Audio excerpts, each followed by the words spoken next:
Шанецкая. Hello, Mr. Adizes. Mr. Adizes, hi. Yes, I'm here. Hello, thanks for being with us. Okay. You've had a chance to consult not only large global corporations, but also a number of governments. Is there a common approach to managing a crisis, something that works universally, from a family crisis to, say, a country-wide crisis? Definitely, yes. It's not just countries, it's not only business, but it also applies to people and to families, to everything. And the common denominator is the following thing. What makes any system successful is how little energy you waste on internal fighting, on internal miscommunication, on rumors, on political maneuvering and backstabbing. Why is that true? Because energy of any system, country, business, people, any system has a limited fixed energy. There is no perpetuum mobile, forever and ever, any unlimited energy. There is limited fixed energy. Now, when you waste the energy on fighting, on internal struggles, on internal conflicts, very little is left to deal with the external world. Because all the energy is wasted internally. How much energy is wasted internally is a function of mutual trust and respect. When we don't trust each other and we don't respect each other's individuality and differences, we fight a lot. So, the common denominator for making any changes, whether it's on the country level, on a business level, or on a family-based level, is how much mutual trust and respect there is in the system. So my recommendation to all systems that I consult to is watch out for trust and respect. I have several prime ministers asking me now with the financial crisis that the world has gone through, Dr. Adizes, what do you recommend we do? And they were expecting me to give some very sophisticated monetary and fiscal recommendations, strategies, what to do. And all I said is, Mr. Prime Minister or Mr. President, whatever you do, don't lose the trust of the people.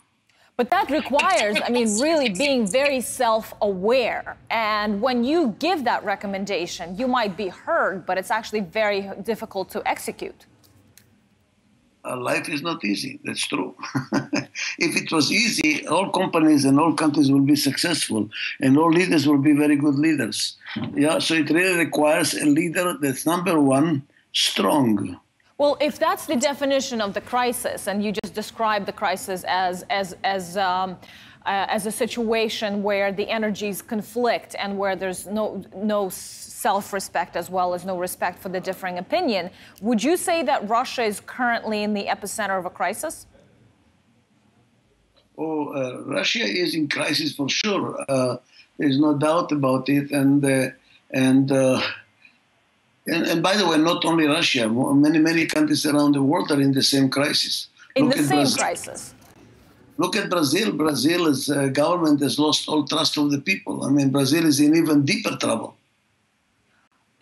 So would you say it's a management, if you say it's the same crisis, then would you say it's a management crisis? And is it the same for countries like Russia and Brazil? Right. It's a management crisis manifested in economic crisis. The economic crisis is not the cause, it's a manifestation. You see, Russia, for instance, now has a problem with a reduction in the prices of oil, so there is a financial crisis because price of oil is very low. But and you have the sanctions. But when you are strong, when the country is strong internally, those external pressures can be overcome. When the country is weak internally, those external crises make it even worse. So really the question is managerial. It's a leadership problem rather than an economic problem.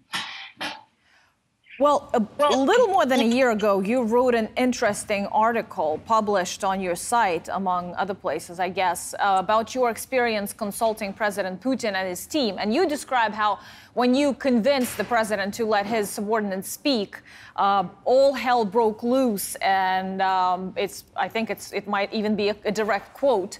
And you called it the worst experience of your life. Can you elaborate on that? Why did that happen? That's a very interesting incident that you described there. Well, as I said, it reminded me of a research being done many years ago between trying to measure the effectiveness of leadership style. And in that experiment, they took little children and gave them Legos. And there were two groups of children. One group of children was led by a teacher who was very autocratic, very demanding, very controlling. And the other one was very laissez-faire, more participative leader. And then they measured at the end of this experiment which children put more Legos together, which team was more effective. And they found out that the team with a very directive, autocratic leader was more effective. They produced more Legos, more games together. So research was done. When the experiment was finished, something very strange happened.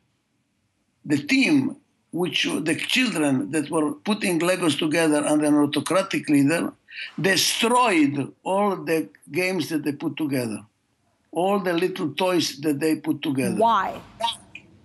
Why? Because they were not accepting such an autocratic leadership. So it was their way to rebel, essentially. So they first do it out of fear, and then they destroy out of anger. I don't know whether it is that, or maybe they just don't know how to work together. They've never experienced working together, you see. Working together is not natural.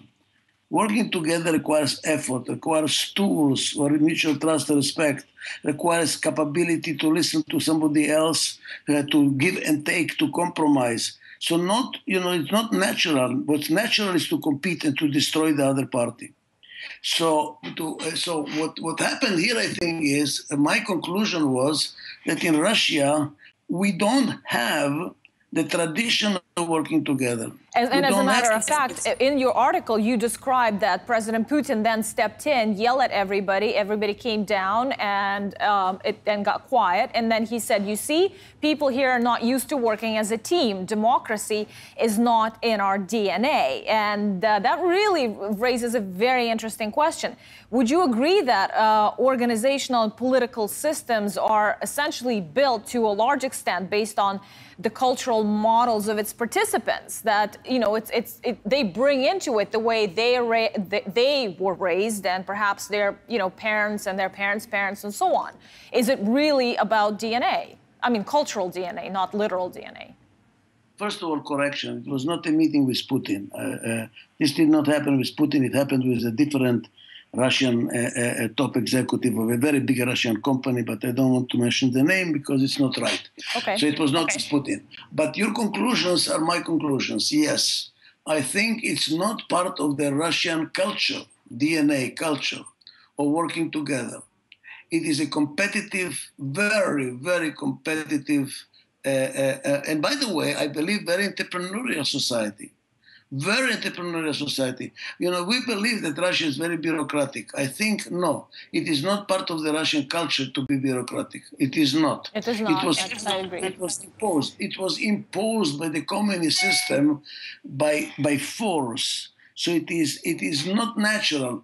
And I see that the natural way of the Russian is very individualistic and competitive. And you can see that in the way people drive. You can see that in the way people... You can see in the way people stand in line. I'm always kind of it's almost, by now I'm laughing. Whenever I get to the airport and I land in Moscow and I get in line to go through the immigration, I'm usually the first one in line, but I'm always the last one to go through immigration. Everybody's passing me. I don't know how, but everybody's passing me. You're not as pushy as they are you? push it. They pass me, and I'm standing there like an idiot. So it is a part of the Russian culture is to be very competitive and to be very individualistic. So for them, for a leader now to be very permissive and to be very open-minded and to be very non-autocratic is very dangerous, because the people then turn against each other. Huh. And that's because of the Russian culture. So this is, we have really, and I believe that the Russian leader is caught in a trap. If he's participative, it backfires. If he's not participative, it also backfires because it's considered to be autocratic and to be kind of a, dictatorial. So he cannot win. No And matter as a what matter of you fact, do. you did say that in one of your articles that you sounded kind of sympathetic to President Putin, and you essentially said that the West is really judging him very harshly and ignoring the culture within which he has to operate. So, but the situation that you're describing, while very, very true, I mean, it absolutely does seem that way, also presents a catch-22. Because then, okay, so where do you go from there? I agree it's a catch-22. It really is a catch-22. Now, luckily for Russia, I developed over 40 years a methodology that enables you to be participative and still to be in control. So in other words, it's not totally participative and it's not totally dictatorial. I call it democracy. Democracy in decision-making, dictatorship in implementation. So I developed the methodology. And so that's why I believe that my methodology is very helpful for Russia, because it enables the Russian executive to still be in control and have a system where people don't turn against each other and still enable the people to express themselves. That's a trick. A trick. So if you were to see Russia as a corporation, what would be the first thing you'd change in the way it's managed? Oh, wow, that's a difficult question. Look, the first thing that I would do, if I was invited by Mr. Putin to come and advise him, right, I will take his inner circle. I will take the inner circle, because if I may say so, he is a prisoner of his inner circle. He is surrounded by people that advise him and do what he wants, and they are a very tight group. And he thinks he's in control of them, but when you're in control of something, that what you're in control of controls you. I mean, that goes with a Zen Buddhist story about a peasant holding a rope in his hand, and the end of the rope is a cow. So they ask him, why don't you let go of the cow? Why don't you have the cow control you? He says, what do you mean controlling me? I'm controlling the cow. Well, if you're controlling the cow, why don't you let go of the rope? And the answer is, whatever you control controls you. So he controls the inner circle of people around him, but the truth matter is they're controlling him too. So he depends on them too much. So the first thing to do is to get this group together and through a certain exercise come to the realization, hey guys, we are stuck. We are stuck managerially in the way we make decisions. How do we now start listening to each other without losing control? And by listening to each other, start listening to the people of Russia without losing control. Without losing control. The danger really is of losing control. Then hell breaks loose in Russia when you lose control. Well, and I think that's President Putin's main fear, because he just recently saw what happened in the neighboring Ukraine, and and that wasn't pretty. And obviously, that's a lot of what's happening in modern Russia, in Russia of 2015, is done precisely so that the so-called Maidan would not repeat itself here on the Russian soil. So it is about losing control. You're absolutely right. But at the same time, during one of your appearances here in Russia, you talked about a situation where you were making a presentation to a group of executives, and it turns out the image on the screen was sideways, and nobody said a word to you. Nobody spoke up. Nobody said, hey, what's going on? Like it's all upside down or whatever. And you are talking about people being afraid of the authority, essentially. So even if they are in agreement with one another, as you say, and you do talk about, you know, your methodology, where you can allow them to come to a common decision without losing control, how do you then get that message across to him if there's such a huge cultural issue? Wait. You have two different subjects. Number one is, it is a catch-22. Very, very, very. Russia is stuck. Is in a klopka, you're in a trap. Because if you don't control, all hell breaks loose.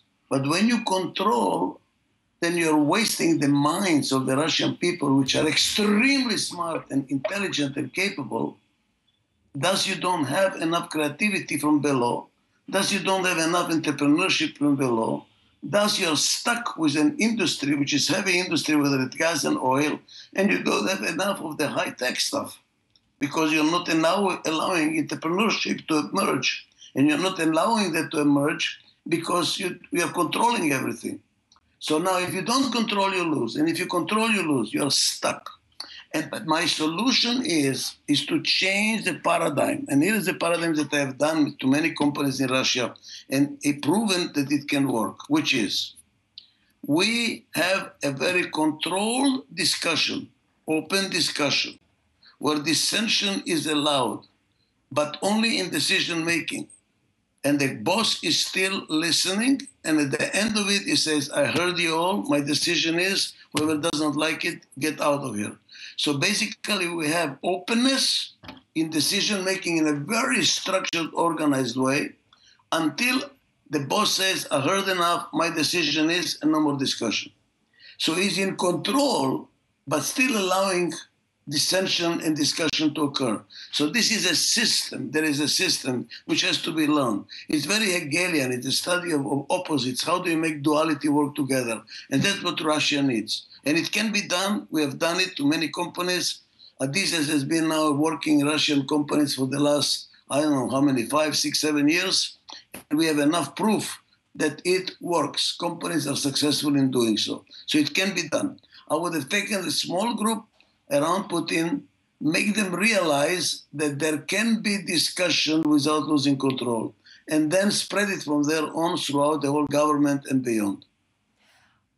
Would you say that they would have to initially see the benefits of that approach or, you know, because we don't assume that they would trust you implicitly, why would they?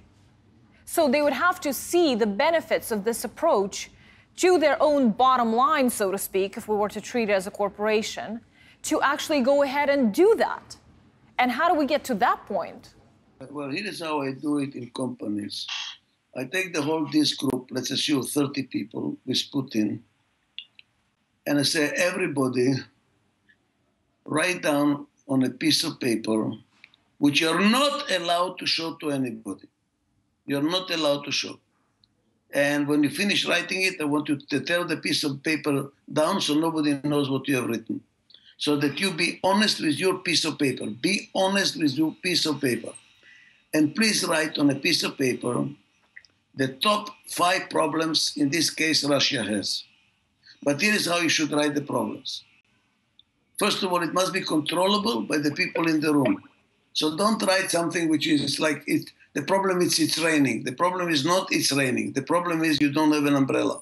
So it has to be controllable. Controllable by the people in the room. No names mentioned.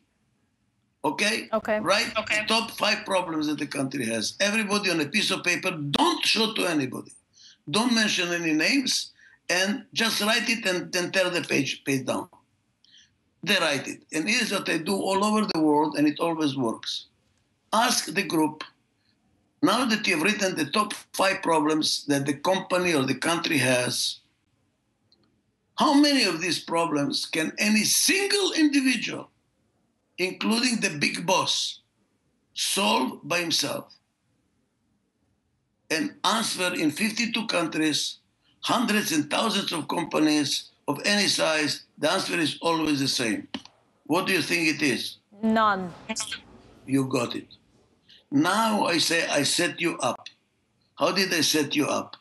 I told you that the problems have to be solved by the people in the room. You have to write it in a way that it has to be solvable. So now, guys, if I had a magic pill and you started working together rather than attacking each other and relying on each other and trusting and respecting each other as a team, how many of these problems will be solved? By definition, because I told you it has to be solved by the people in the room. All of them. Now, what is the problem? The problem is not what you have written. What you have written is manifestation of the problem. What is the problem? You guys are not working together, you're attacking each other, there is no teamwork, and you're all relying on some Putin, on some emperor, on some Tsar, on some dictator to solve the problems for you. And it's never going to work. Well, what if they all have conflicting goals? Is that possible? Because, I mean, the Russia's elite is not uniform, right? I mean, that's the thing. I mean, they all want truly different things, and they're pulling in different directions. So, and you, I mean, you talk in your books, you talk about that, you know, and in your presentations, you talk about like the higher you are in the management chain, the more you should, you know, close your mouth and open your ears and so on and so forth. But how many companies do you actually know, like global companies or governments, that that abide by that rule successfully? Look, I repeat. Life is not easy. Oh, we have different goals. There are many other reasons why we don't agree. One is we have different goals. We don't have this common interest. We have different perceptions of reality. We have a different understanding of what the different words really mean. What does democracy really mean? What does love really mean? What does happiness really mean? I mean, there are thousands of reasons why we don't work together. As a matter of fact, working together is a miracle. It doesn't happen in a marriage either. It doesn't happen in a family either. You just destroyed my illusions. It's not normal. Working together is hard work. Like having a marriage is hard work. So, thanks God, I developed a methodology how to make that hard work, doable, which means we eat this elephant a piece at a time, one step at a time, one step at a time. It might take 3 years for a company to really start working together. It might take no less than 1 year. And hard work. The road to heaven is through hell. You have to go through hell to get to heaven. People are expecting, there is a utopian expectation. Oh, we should work together. We are human. We understand each other. We love each other. Bullshit. It does not work. What works is conflict interest, conflict of goals, conflict of styles, conflict in communication, conflict. Conflict is a normal state of the world. And if you want to make it constructive, you must have the tools and you have to learn how to work. And that's what I spent 40 years of my life developing. And it can be done. It can be done. So you actually believe that it can be done anywhere, including Russia. I hear you. You've been teaching for 30 years at UCLA, at Stanford, I think at Columbia as well. I'm sure you've seen some of the world's most talented and brightest students. What have you been able to figure out what actually makes some of them successful and some of them, you know, fail for whatever reason? What is the key ingredient there? As I started my interview, the key ingredient is trust and respect. The people that are successful, in my judgment, sustainably successful, I'm not talking about a big flare and then nothing, yes, but sustainably successful are people that have self-trust, self-respect, and respect and trust of others. That's what the whole thing starts. In other words, they're emotionally stable, they are civilized, they respect and trust, develop respect, nurture trust and respect. So it is not what they know. It is really, you know what it is? It is their peace between their ears. It is a peacefulness. They know where they are. They know where they are not. They know who they are. They know who they are not. and they don't waste energy in in noise between their ears, in a chatter in their ears. Oh, what should I do? Who I am? I don't know. I'm not so sure. And then when they are not sure of themselves, they attack others. You know, like when you're sure of yourself, you don't have to attack. You attack because you're unsure of yourself.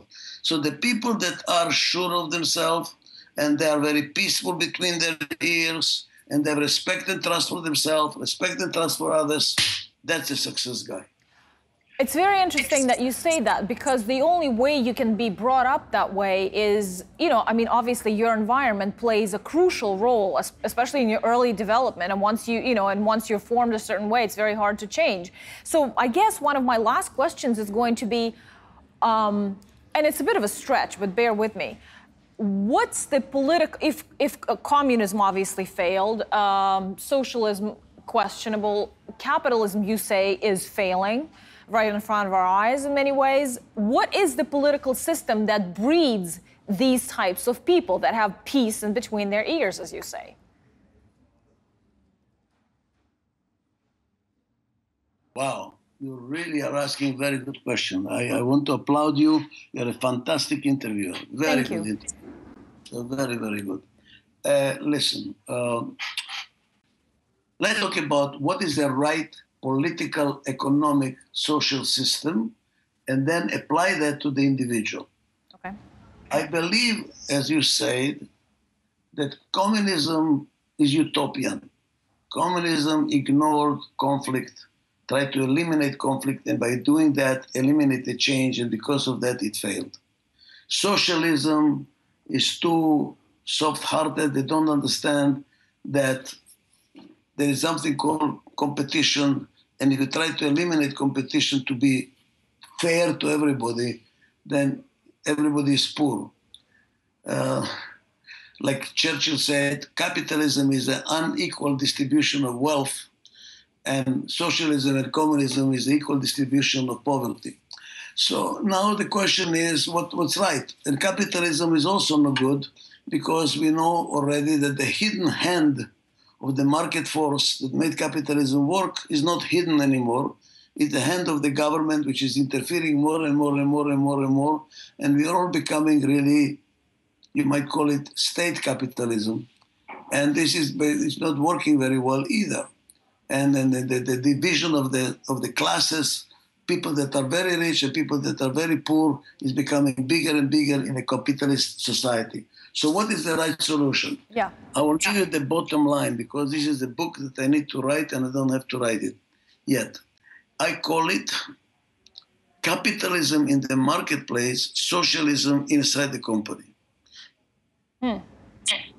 In other words, we need competition in the marketplace in order to be efficient and effective, to be successful. Competition is good for economic growth. Competition is good for keeping people on their toes. Competition is good for economic success.